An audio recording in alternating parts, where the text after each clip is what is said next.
পূব যোৰহাটৰ লাটৈগড় কেন্দ্ৰীয় মুগা এৰী গৱেষণা আৰু প্ৰশিক্ষণ প্ৰতিষ্ঠানত ৰাষ্ট্ৰীয় ৰেচম কৃষক দিৱস উদযাপন।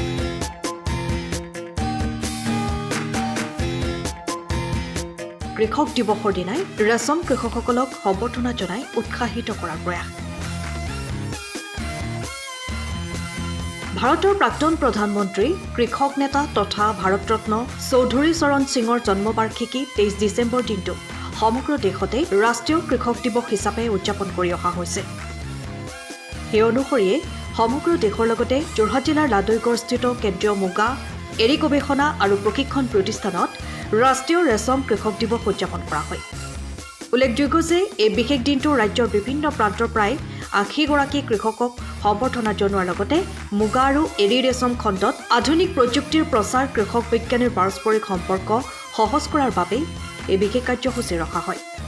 অনুষ্ঠানত সমল ব্যক্তি হিচাপে উপস্থিত থাকে ডক্টৰ কাৰ্তিক নেওগ, সঞ্চালক কেন্দ্ৰীয় মুগা এৰী গৱেষণা আৰু প্ৰশিক্ষণ প্ৰতিষ্ঠান, ডক্টৰ দিগন্ত মেছ, বিশিষ্ট বিজ্ঞানী ডক্টৰ পলাশ দেৱনাথ, বিশিষ্ট অধ্যাপক অসম কৃষি বিশ্ববিদ্যালয়, বিশিষ্ট কৃষক মহান বৰা। এই অনুষ্ঠানতে মূলতঃ মুগা এৰী কৃষিৰে কেনেদৰে স্বাৱলম্বী হ'ব পাৰি আৰু এই কৃষি কৰ্মক সন্মুখীন হ'ব পৰা বিভিন্ন সমস্যাৰ ওপৰত বিশদভাৱে আলোচনা কৰা হয়। আজি ডিচেম্বৰ মাহৰ 23 তাৰিখত আমি সৰ্বভাৰতীয় ভিত্তিত ৰেচম কৃষক দিৱস পালন কৰিছোঁ। আমাৰ কেন্দ্ৰীয় ৰেচম বৰ্ডৰ যি অনুষ্ঠানসমূহ আছে সকলোতে এই অনুষ্ঠান আমি পালন কৰিছোঁ। এই অনুষ্ঠানটো আমাৰ ভাৰতৰ প্ৰাক্তন প্ৰধানমন্ত্ৰী স্বৰ্গীয় চৰণ সিং দেৱৰ যি জন্মদিন, আজি 23 তাৰিখ, তেওঁ 1902 চনৰ 23 ডিচেম্বৰৰ দিনা জন্ম হৈছিল আৰু সেই দিন ধৰি ভাৰতীয় কৃষি গৱেষণা সংস্থা Indian council of agriculture research তেওঁলোকে কৃষক দিৱস হিচাপে পালন কৰি আহিছে। এইটো এটা ৰাষ্ট্ৰীয় দিৱস।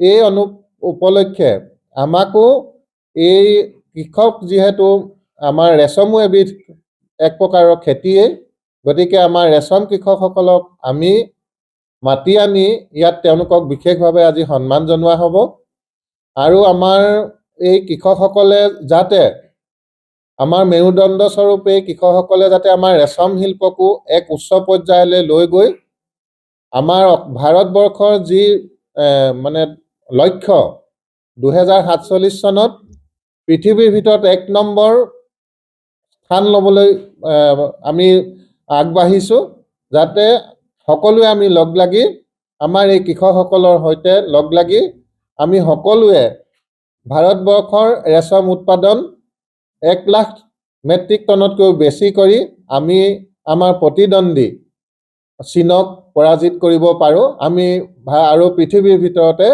1 নম্বৰ ৰেচম উৎপাদন দেশ হিচাপে আমি নিজকে প্ৰতিষ্ঠা কৰিব পাৰোঁ। তাৰ বাবে আজি আমাৰ এই অনুষ্ঠানটো পালন কৰা হৈছে।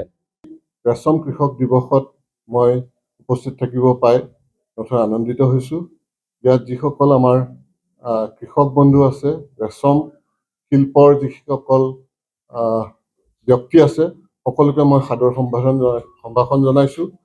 এই ৰেচমৰ লগত মই বহুত দিনৰ পৰাই জড়িত হৈ আছোঁ। ইয়াত মই বহু ধৰণৰ প্ৰকল্পৰ কাম কৰিছোঁ এই অনুষ্ঠানটিৰ লগতে।